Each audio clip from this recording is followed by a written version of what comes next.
work. I'm going to start with first chapter named The Last Lesson.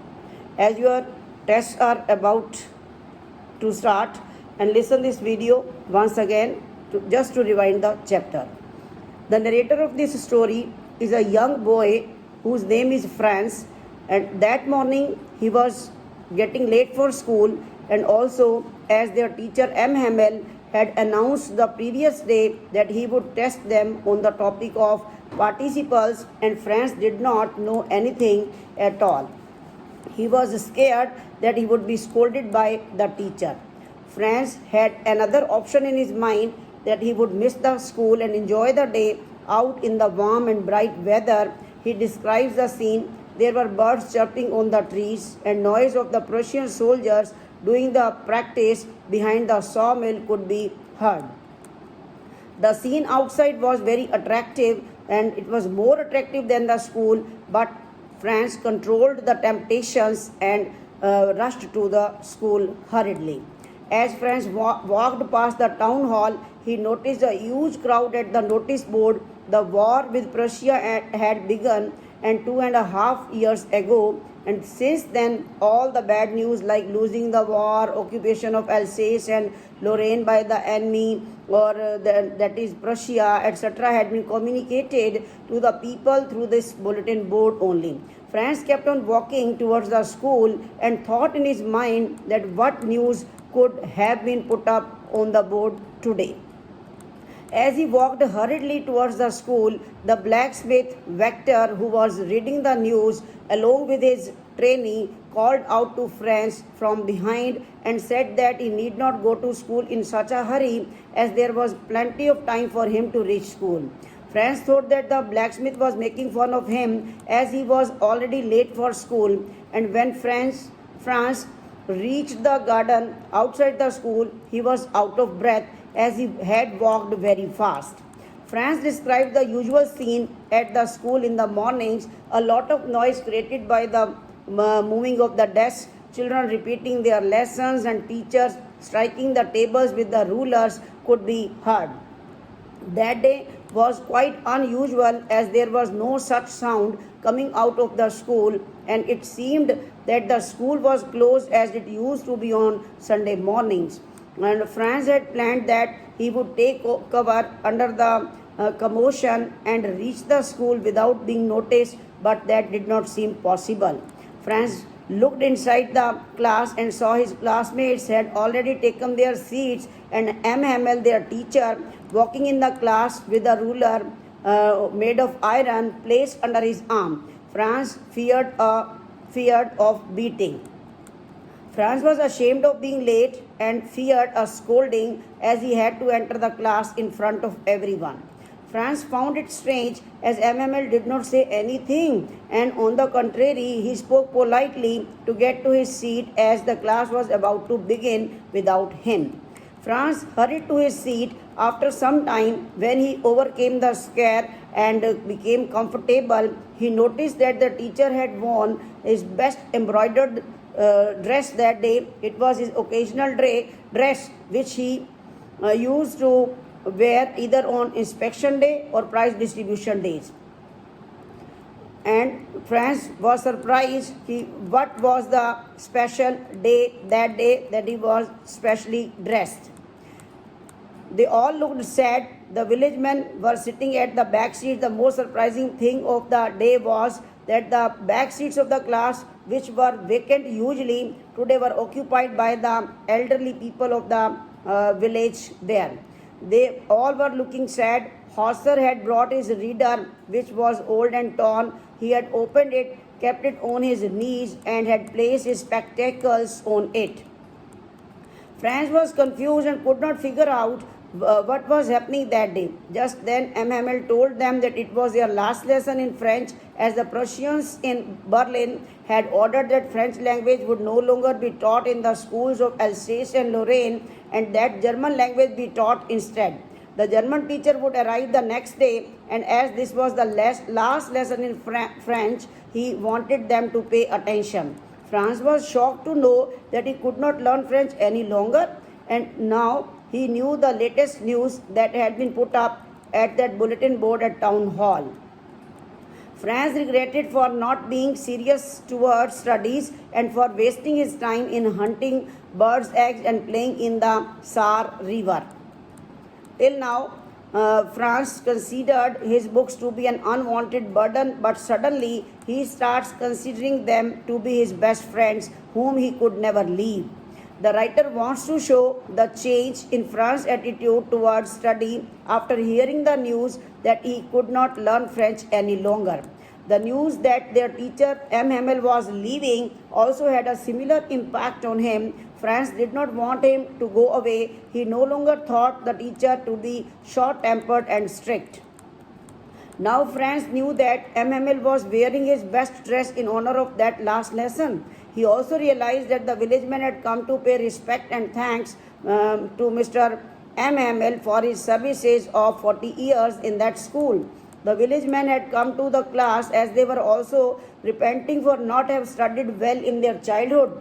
They had come to thank their teacher for his 40 years of service as a teacher of French. Also, they wanted to show respect to the country and were sad as their mother tongue French would no longer be taught to them.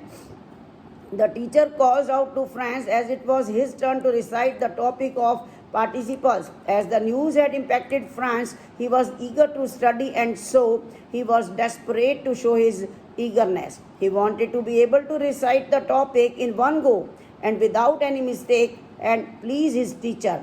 His desperation is reflected in his willingness to give away all that he had in return for reciting the lesson well.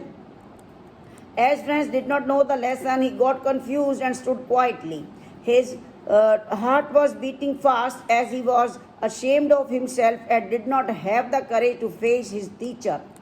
MML said to Franz that he would not scold him as now he had realized his mistake. Every day, Franz told himself that he would study the next day, and now the opportunity to study had ended and he knew nothing. M. Hamel says that all the people of Alsace were to be blamed as no one was serious towards learning. He tells the class that the Prussians would laugh at them and say that they only show to be Frenchmen as they can neither speak nor write their own language. He says that France should not feel guilty as everyone is at fault. MML say that France's parents were not interested in getting him educated. They wanted him to work at a farm or a mill and earn some money. He says that as a teacher, he was also not interested in teaching them. He would send them to his home to water the plants. Sometimes he would declare a holiday and go for fishing. MML praises their mother tongue, French language, as being the most beautiful, clearest and most logical language in the world. He tells the class to guard their language as it is the only way to free oneself from the prison of slavery. If a person knows his mother tongue well, no one can enslave him. Knowing the mother tongue well as a language is a tool to fight domination. The teacher took a lesson in grammar. That day, Franz was surprised that he understood the lesson with ease very comfortably. He felt that he had been attentive and that MML also explained the lesson with a lot of patience. Franz felt that the teacher wanted to give him all the knowledge he had before leaving. After grammar, they had a lesson in writing. MML gave the class new notebooks with France Alsace beautifully written on them. Franz felt that there was an air of patriotism in the class. The notebooks were like flags of France that were floating all around. The entire class was busy writing, and the only sound that could be heard was that of the pen writing on the paper. Once some mosquitoes flew into the class, but no one panicked as everyone was busy writing. The writer considers the pigeons sitting on the roof of the class to be students as well and says that even the pigeons were busy scratching the roof with their claws, and it seemed that they were also busy writing the task of French language. It shows their linguistic chauvinism. The coo sound of the pigeons could be heard in the class, and Franz wondered that would the Prussians force the pigeons also to change their language and coo in German? The writer wants to say that language comes naturally to a being and it cannot be forced upon anyone, be it the pigeon or be it the Frenchman. In between writing, Franz looked at M. Hamel, who sat still and stared at the different things in the classroom. As though he wanted to memorize the appearance of everything before leaving. M. Hamel had been teaching at that same place for the last 40 years. The only changes were that the desks in the classroom had worn out due to the use over the years. The walnut trees in garden outside had grown taller. The hope vine on the outer wall of the school building had climbed up to the roof. Franz feels that the teacher must be heartbroken to be sent away from a place where he had spent 40 years of his life. The noises of his sister packing and moving their luggage could be heard from the room upstairs as they had to leave the very next day. M. Hamel remained composed and heard the lesson from the entire class. After the writing task, there was a lesson of history followed by the phonetics where they recited the sounds of alphabets. Franz referred to the class as babies because although they were grown up, they were reciting the lesson of phonetics, which is usually done by younger children. So he calls himself and his class to be babies. Hauser had put on his spectacles and holding the primer in both his hands, recited the letters with the class. He was crying. His voice trembled as he spoke. Franz had mixed feelings. He found it funny to see how an old man like Hauser was crying and trembling, and on the other hand, he also felt emotional like Hauser did. Franz could never forget this last lesson. Just then a clock at the church struck 12 and the prayer song began. At the same moment, the sound of the trumpets played by the Prussian soldiers who were returning from the drill was heard. MML's face became dull and colorless as the time had come for the class to get over. He stood straight and motionless, and Franz says that he had never appeared to be so tall. MML began to speak but could not continue as he was overpowered by his emotions. He was overwhelmed. He took a piece of chalk and wrote the words Vive la France, meaning long live France, on the blackboard as large as he could. Then he stopped writing, bent towards the wall, and without speaking anything, signaled the class, made a gesture to the class to leave as the class was over. Thank you.